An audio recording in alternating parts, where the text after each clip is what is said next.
Hi மக்களே, எல்லோரும் எப்படி இருக்கீங்க? நான் ரொம்ப நல்லா இருக்கேன். நேற்று கொஞ்சம் வேலை பார்த்ததுனால இன்றைக்கி ஒரு மாதிரி மூச்சு திணறல் மாதிரி வந்துட்டு மக்களே. அதுக்காண்டி தான் காருக்குள்ளே கடந்த இதை எடுத்தாச்சு. ஒரு மாதிரி டீப்பாக மூச்சு விட முடியல, ரொம்ப கஷ்டமாக இருக்குது.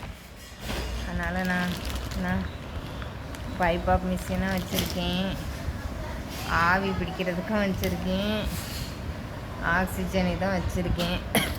இதை கொண்டு போனேன். ஏன்னா கொஞ்சம் இருமலாக இருந்த மாதிரி இருக்குது, மூச்சு விடுறதுக்கு கொஞ்சம் கஷ்டமாக இருக்குது. அதனால் நான் டயாலிஸ் கிளம்பிட்டேன். காலை 8 மணி, நம்ம கரெக்டாக 8:10 ஆகுது. தலை வேறு ஒரு பக்கம் வலிக்குது, டோலா மாத்திரை போட்டிருக்கேன். இது மோஸ்ட்லி வைக்க மாட்டாவே, திடீர்னு கேட்டுட்டாங்கன்னா என்ன பண்ணுறதுன்னு என் ஹஸ்பண்ட் எடுத்து வச்சுருந்தாங்க. அந்தளவுக்கு இது இல்லை, இருந்தாலும் சேஃப்டி கொண்டு போவோன்ட்டு எடுத்துகிட்டு போகிறேன்.